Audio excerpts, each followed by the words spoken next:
Исәмісіз иқтибарыңызға Татарстан хәбәрләрінің кичке чыгарылышын тәкъдим итәбез. Студияда мен Фәнис Камал эшлим, алдағы ярты сәгатьтә безнең программада. Биектау районында тагын бер шәхси пансионатны япканнар. Үземне әбием уже деменция белән авырып мен бүтән җирдә эшләй алмадым. Ни өчен һәм мондагы әби бабайлар нинди шартларда яшәгән? Бу хакта тулырак Рания Абдрахманова. Ялларда Татарстан юлларында 5 кешенең гомере өзелә. Үлемгә китергән юл һәлакәтләренең сәбәпләре хакында Инзилә Хөсәйнова. Тиздән салкыннар җитәчәк. Ни өчен Татарстанда кайбер йортлар җылылык сезонына әзер түгел? Отопление включается только когда есть паспорт готовности. Его нет в 23 домах, и это недопустимо. Бу хакта тулырак Илдар Сафиуллин. Казанда туган тел укытучыларының бөтен Россия конкурсы башланды. Үземнең иҗат итүем, шигырьләр язуым, театрда уйнавым балаларны шулай дәрескә җәлеп итә. Мөгаллимнәр нинди укыту алымнарын куллана, укучыларны туган телне өйрәнүгә ничек җәлеп итәләр? Алия Сабирова белеп кайтты. Татарстанда бір ай дигәндә 3нче шәхси пансионатны яптылары. Бу юлы Биектау районы прокуратурасы Каймар авылындагы йортка игътибарын юнәлтә. Бәлки тикшермәсләр дә иде, әмма әлеге шәхси йортта тәрбияләнүче бер әби үлеп киткән. Шул рәвешле тикшерүчеләргә монда картларны тотулары ачыклана. Алар 6 кеше булган, шуларның 4-се ятып кына торган әби бабайлар. Тикшерә башлагач, йортта янгын куркынычсызлыгы һәм санитар таләпләрнең үтәлмәве билгеле була. Безнең иҗат төркеме бу өлкәдә бизнесның актив эшләвен, әмма контрольдә тотылмауын ачыклый. Бу хакта тулырак Рания Абдрахманова.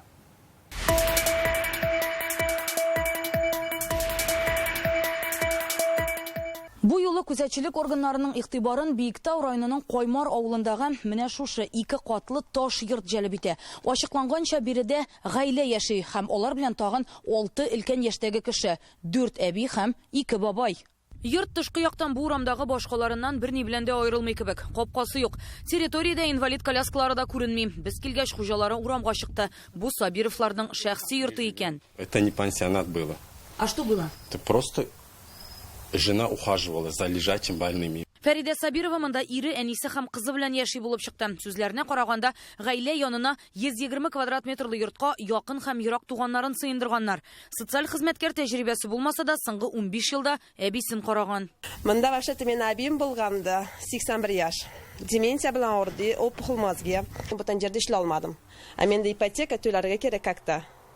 Менде вот булганы 4 әби, бүтәнес родственниклар, чтобы проблема булмаска, мен самозанят очканным, налог платила. Үз мәшгуль буларак Фәридә эшчәнлеген декабрьдә башлап җибәргән. Әби бабайларның барысында монда туганнары китергән. Эшли торган балаларның, оныкларның карарга вакыты юк диләр. Өлкәннәр 70-тән 97 яшькә кадәр. Димәк, алар сезнең туганнарыгыз кебек яшәгән монда. Әйе. Шулай. Бер казаннан ашырдык, бер чәйнектән чәй эчәйик. Мен әбием 12 сентябрь көне аламны үлде. Шундан соң начмет җибарды безгә прокуратураны. Узган атнада бер әби үлеп китә. Шуннан соң фельдшер район хастаханәсенә, аннан прокуратурага хәбәр итәләр. Тикшерүчеләр монда башка күзәтчелек органнары белән бергә килә. Шунда ук янгын куркынычсызлыгы таләпләренең үтәлмәве ачыклана. По итогам проверки, то есть Өлкәннәр янгын куркынычсызлыгы таләпләре үтәлә торган махсуслашкан бинада түгел, шәхси йортта яши иде. Онда ятып кына тора торган авырулар да бар. Аларның урыны 2нче катта. Аннан төшә торган баскыч таләпләргә туры килмәй. Гомумән йорт бөтенләй таләпләргә туры килмәй. Онда янгын сөндерү өчен җайланмалар, сигнализация юк. Әгәр дә кеше сиделка буларак авырунаның өенә барып карый икән, ул очракта хезмәт күрсәтү шартлары өчен йорт хуҗасы җаваплы дип белгечләр. Әмма авырулар сиделканың өендә яшәгән һәм ул хезмәт өчен акча алган очракта пациентларга сыйфатлы хезмәт күрсәтү аның җаваплылыгында. Акча алмаса, ансы туганнарча мөнәсәбәт ярдәм итү булып санала һәм мөрәҗәгатьләр булмаган очракта дәүләт тарафыннан көйләнми. Каймардагы очракта йортта коммерция эшчәнлеге алып барылган диләр. Тикшерү вакытында без объектта янгын куркынычсызлыклары һәм санитар-экологик таләпләр кагыйдәләрен бозуларын таптык. Объектта 6 кеше бар иде. Аларның барысы да ул яшьтәге кешеләр. Анда калдыру өчен аларның туганнары акча түләделәр. Бу коммерческий эшчәнлек. Законсыз эшчәнлек алып барган өчен йорт хуҗасына штраф яный. Хәзер пансионат вакытлыча ябылган. Әби бабайларны туганнарына кайтарганнар. Бу вакыйга тагын бер кат хезмәт күрсәтү базарындагы баш-баштаклыкны раслады. Өлкәннәрне карап тору буенча түләүле эшчәнлек закон кысаларына кертелмәгән. Шуңа аны шәхси йортта кем һәм ничек тели шулай оештыра ала. Рәсми органнарга хәбәр ителмәү сәбәпле кайда кем эшләвен, анда шартларның булу-булмавын белүче дә юк. Әгәр дә халыктан зарлар кермәсә, монда инде Щербаковдагы хәлнең кабатланмавын гына телисе кала.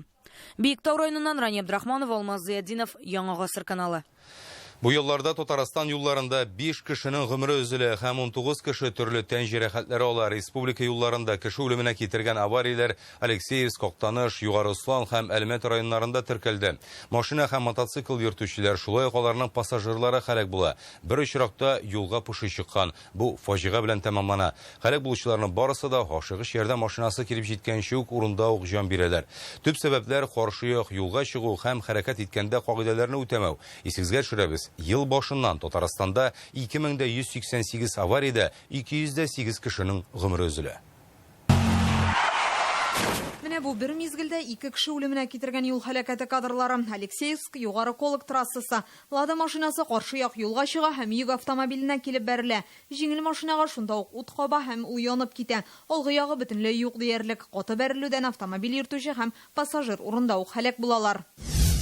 Тагын бер фаҗига М7 трассасының Актаныш районындагы өлешендә килеп чыга. 68 яшьлек Volkswagen машинасын йөртүче хәрәкәт көйләнелмәгән киселештә йөк машинасына юл бирми. Нәтиҗәдә җиңел машинаны йөртүче һәм андагы пассажир хатын-кызның гомере өзелә. Ашыгыч ярдәм машинасы урынга килеп җитәргә дә өлгермәгән. Әлмәт районының Яңа Нәдер авылы янында 39 яшьлек ир-ат мотоциклдан егылып һәлак була. Якынча мәгълүматлар буенча ул ташлы юлдан барган, тизлеген арттырган һәм әйләнеп капланган. Тән җәрәхәтләреннән мотоциклчы шунда ук җан бирә. Җомгадан шимбәгә каршы төндә Югары Услан районында түләүле М12 трассасында Volkswagen автомобиле каршына поши килеп чыга. Фотолардан күренгәнчә машинаның түбәсен кайрып аткан, тәрәзәләре ватылган, алгы ягы карарлык түгел. Монда да автомобиль йөртүче һәлак була. Бу авариядән соң социаль челтәрләрдә түләүле трассаларда кыргый хайваннар юлга чыкмасын өчен махсус киртәләр булырга тиеш дип язучылар артта. Инзилә Хөсәенова, Яңа Гасыр каналы. Казандагы күп фатирлы 23 йорт яңа ягу сезонына әзер түгел. Бүген шәһәр мэры бу эшне җиренә җиткереп башкармаган идарәче оешмаларны прокуратурадан килеп тикшерүләрен таләп итте. Котельня белән турбаларны кышка әзерләп бетергәч, йортларга махсус документ тапшыралар. Шуннан соң гына җылылык бирелә. Бүген Ярчаллыда да шундый ук мәсьәләне күтәрделәр. Оешмалар без тулысынча әзер дип хисап тота, әмма мэр белән торак инспекциясе башлыгы бу сүзләргә ышанмый.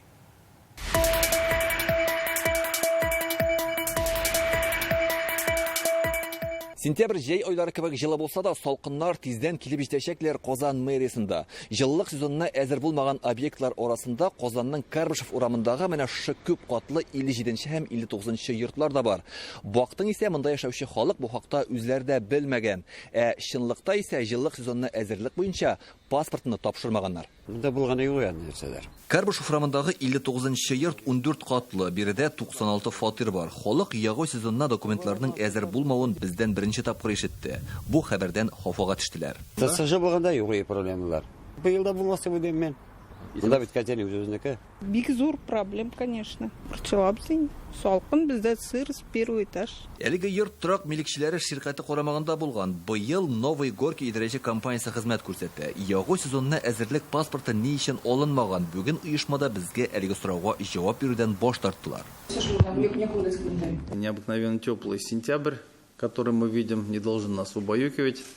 Зима точно настанет. Казанда хәзер 23 күп фатирлы йортның ягу сезонына әзерлек буенча паспорты юк. Бу эшләрне 1 ноябрьгә кадәр төгәлләргә кирәк.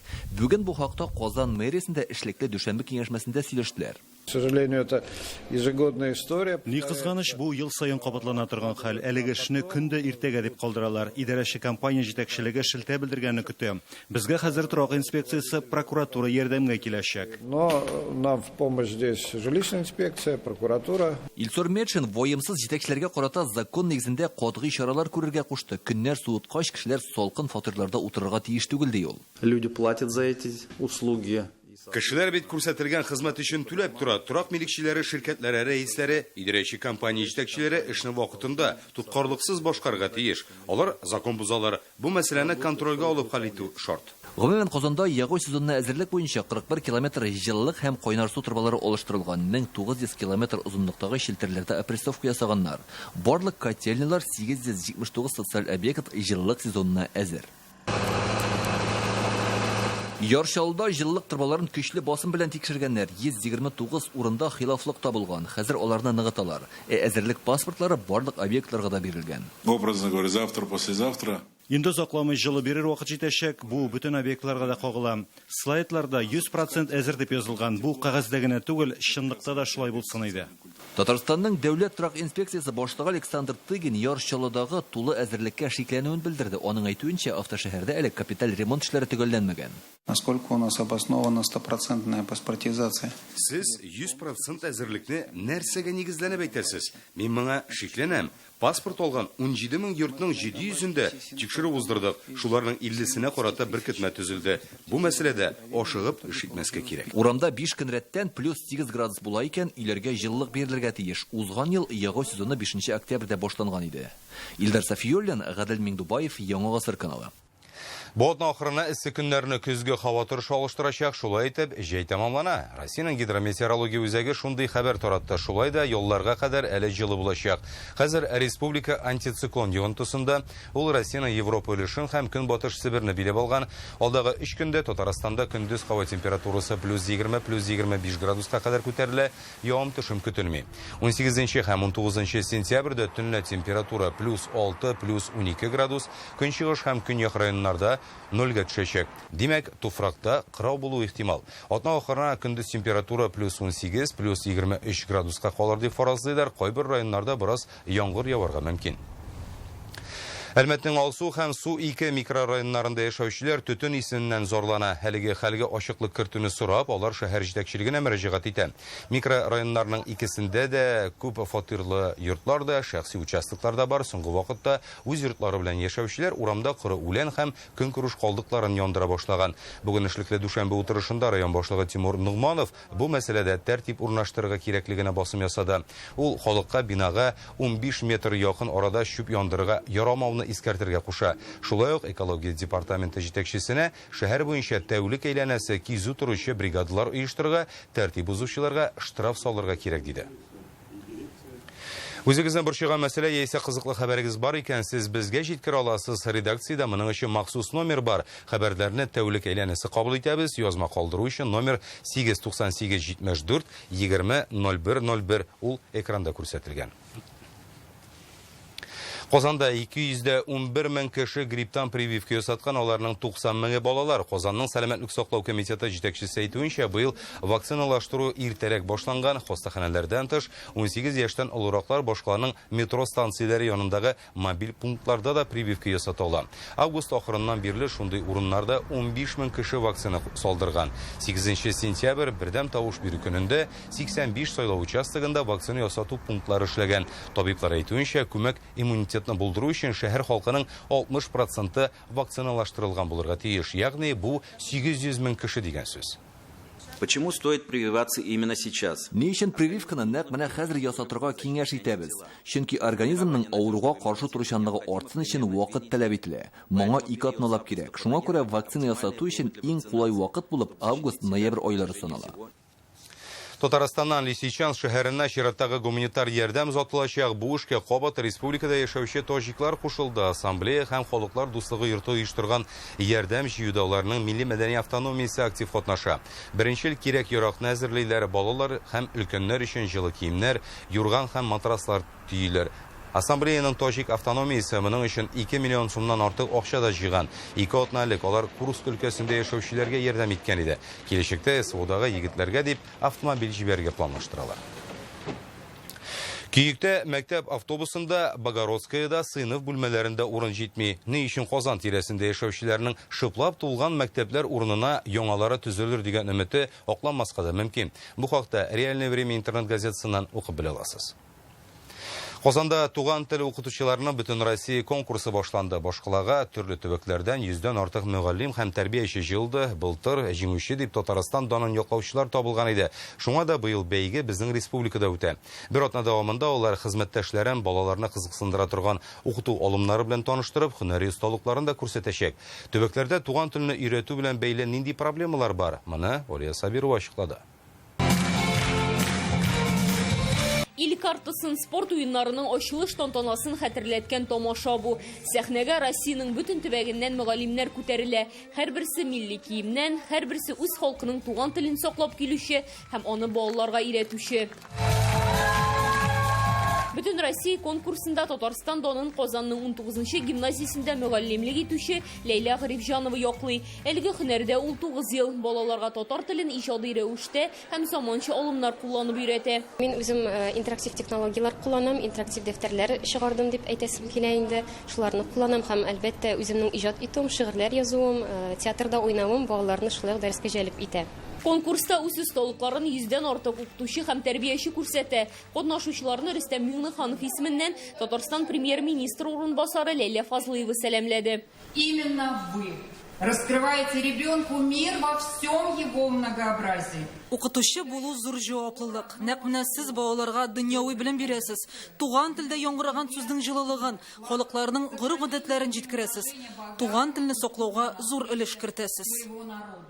Карелиядан Анастасия Евтушенко атнага 2 сәгать балаларга веб стиле буенча керә. Гомумән әлеге фән төбәктәге 4 мәктәптә генә укытыла. Дәресләр аз ди. Мало часов. Веб стилен өйрәтү өчен сәгатьләр бик аз бирелә. Уку әсбаплары белән проблемалар юк, заманча стандартларга туры килә. Безнең төп бурыч балаларда туган телгә карата кызыксыну уяту, сүзләрне уен форматында өйрәнәбез. Мәсәлән, нинди дә булса киртәне узу өчен аларга туган телдә сүз әйтергә кирәк. Получается 2 часа в неделю. Ханты-Мансия автономияле округыннан Галина Лапцева туган тел дәресләрен мәктәп программасына яңадан кертүләрен тели. Ул хәзер нигездә дәрестән тышкына үткәрелә. Шулай да балалар үзара хант һәм манси телләрендә сөйләшә ди ул. Езжу к ребятам за 85 километров в школу-интернат. Балаларга дәрестән тыш чаралар үткәрү өчен һәр вакыт 85 чакрым ара үтәм. Фольклор коллективым бар, алар белән туган телдә җырлар өйрәнәбез. Мультфильмнар һәм әкиятләр тәрҗемә итәбез. Югары сыйныфларда укучылар белән тикшеренү эше алып барам. Конкурс ил халкының мәдәни күптөрлелеген, телләрне саклау, иң яхшы тәҗрибәләрне таратуны максат итеп куя. 20-200 кеше булган, Ерак Себердә үзләренең алфавитларында булмаган, яисә китаплары булмаган укучылар телне оныткан телләр дә бар монда. Монда Россиянең зур байлыгы ул бит аның халкы һәм аның телләре. Ә безнең Татарстан аларга үрнәк булып тора. Бер атна дәвамында улар дәрес һәм сыйныф сәгатен үткәрәчәк, заманча методик алымнар белән уртаклашып, туган телне укытудагы үзенчәлекләрне барлаячак. Җиңүче исеме шимбә Россиянең мәгърифәт министры Сергей Кравцов катнашында игълан ителәчәк. Олия Сабирова, Рәмзил Гарипов, Яңа Гасыр каналы. Мирза Мәхмүтов исемендәге премиянең быелгы ияләре исеме билгеле булды. Татарстан рәисе буйрыгы буенча дәрәҗәле бүләккә 2 кеше лаек. Эльмира Фазылҗанова башкаланың 184-нче гимназиясендә тарих һәм җәмгыять белеме укыта. Мәктәпкә Мирза Мәхмүтов исеме бирелгән. Премиягә шулай ук Диләрә Шакирова лаек булды. Ул Татарстанның мәгарифне үстерү институтында әйдәп баручы гыйльми хезмәткәр. Казанда күренекле драматург, режиссер, татар театрына нигез салган шәхесләрнең берсе Кәрим Тинчуринны искә алдылар. Быел аның тууына 137 ел. Театр артистлары, татар зыялылары ел сайын 15 сентябрь каберенә чәчәк китерә, рухына дуга кылалар. Шулай ук бу көнне 91-нче сезон ачылды. Кәрим Тинчурин башка сәяси зулым курбаннары белән бергә Архангел зиратында җирләнгән. 2012 елга кадәр аның күмелгән урыны да билгеле булмый. Шуңа искә алырга хатынының кабере янына җыелалар иде. Улуг шәхесебезнең гомере фаҗигале тәмамланса да, ул халык күңелендә яши. Аның тарафыннан иҗат ителгән дистәләгән драма әсәре бүген дә татар театрлары сәхнәсеннән төшми. Зәңгәршәл, Казан сөлгесе, Сүнгән йолдызлар кичә әдипнең туган көнендә тамашачыларга Җилкәнсезләр спектаклендә тәкъдим иттеләр. Кәрим ага, ул үзе бердән-бер ул дөньяда. Һәм аның иҗаты bütün театрлар татар халкы өчен генә түгел, аның күп әсәрләре чит илләргә дә тәрҗемә ителгән һәм куелалар. Ул бәяләрлек түгел аның иҗаты. Рәшид Вахапов исемендәге Халыкара татар җыры фестиваленең 20-нче юбилей гала концерты ул бүген Салих Сәйдәшев исемендәге зур концертлар залында гөрләп узды. Сәхнәдә шушы еллар эчендә лауреат исемен алып, татар сәхнәсендә йолдыз булып балкыган башкаручылар чыгыш ясый. Тамаша кылырга Татарстан Дәүләт Советы рәисе Фәрит Мөхәммәтшин дә килгән иде. Алкышлар, чәчәкләр генә түгел, зур бүләкләргә ия булучылар да бар. Рәшид Вахапов исемендәге фонд үзенең концерт сезонын Вахапов фестиваленең гала концерты белән башлый. Бу юбилей уңаеннан әзерләнгән зур мәдәни вакыйга. Инде 20 ел дәвамында фестиваль татар җыры белән бергә атлый. Үзенә күрә мәдәни брендка әйләнде.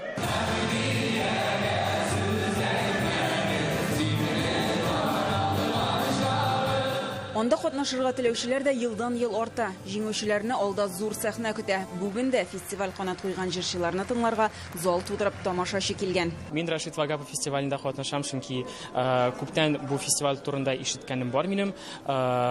Ул бик престижлы конкурс һәм бу конкурс яшь башкаручыларга зур юлны ача. 10 еллап Вага фестиваль белән дус булып эшлибез, Аллага шөкер.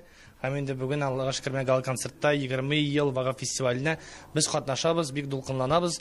Алла бирсә инде без үзенең матур җырларыбызны тамашачыларга тәкъдим итәбез бүген. Әлеге фестивальдән башка без үзебезнең тормышыбызны күрмибез, без белмибез. Узак еллар эшләдек. Менә бик зур рәхмәтлебез Рифат Әхмәтовичка безнең талантыбызны күреп алып, шушы фестивальдә безне үстерде. Дулкын көчле татар җырчылары килә. Менә дигән яшьләр килә. Һәм аларның репертуарында менә Вахапов репертуары, классик җырларыбыз, безнең моңлы җәүһәрләребез. Без бүген әйтә алабыз, татар җыр сәнгате исән. Һәм татар җыр сәнгатенең бик матур киләчәге бар. Катнашучылар һәм тамашачыларны Республика рәисе Дәүләт Советы һәм хөкүмәт исеменнән Фәрит Мөхәммәтшин сәламләде. Кабатланмас татар моңы. Олыларны күңелле хәтерләргә алып кайта, яшьләрне исә бай музыкаль мирасыбыз якынайта. Димәк, күп милләтле халкыбызның мәдәни традицияләрен саклап калырга һәм үстерергә ярдәм итә. Фәрит Мөхәммәтшин фонд җитәкчесе Рифат Фәттаховны дуслык ордены белән бүләкләде. Дуслык ордены белән бүләкләргә Татарстан Республикасы рәисе Рөстәм Нургалиулла Бикмихан. Фонд ярдәмендә зур сәхнәгә чыккан эш башкаручы иҗади гаилә Гөлсирин Абдуллина белән Азат Абитовка һәм Рәнис Габбазовка Татарстанның ат казанган артисты дигән дәүләт бүләкләре тапшырылды. Тагын 6 кешегә рәхмәт хатлары бирелә.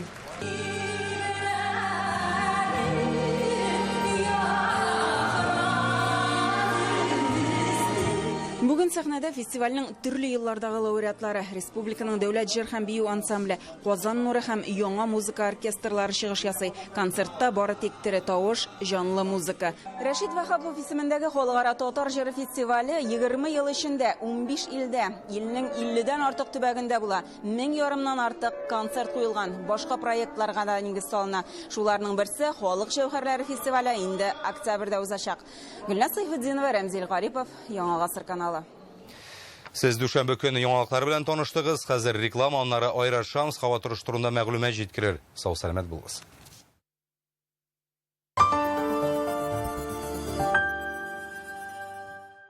Жить на берегу озера рядом с природой. Что может быть лучше? Новый жилой комплекс Алтын-Яр. Ипотека 3,5%. Без удорожания стоимости квартиры. Алтын-Яр. Гармония комфортной жизни. 216 68 68.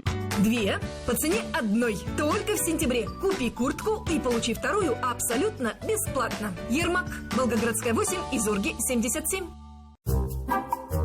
А с промокодом еще дешевле.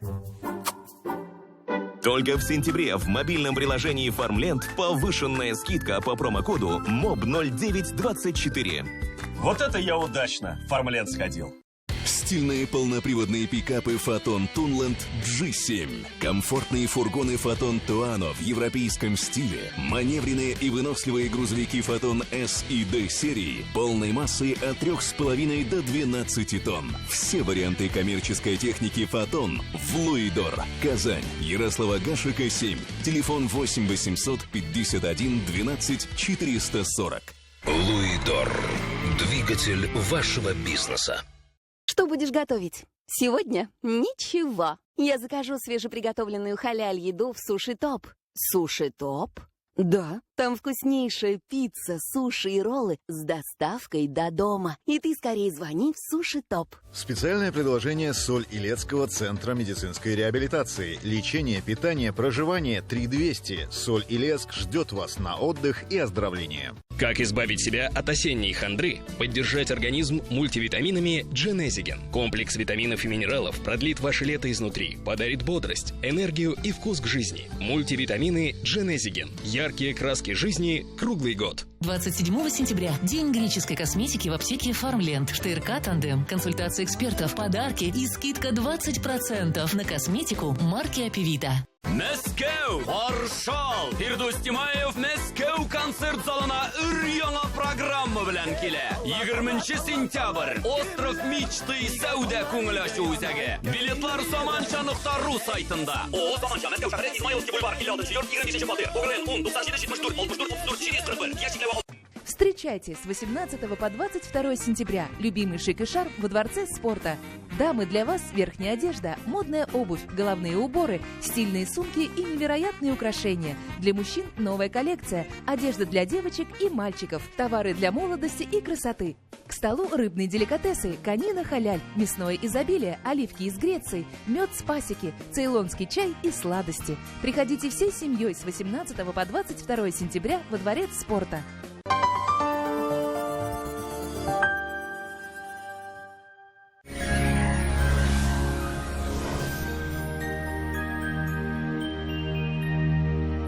Исәнмесез.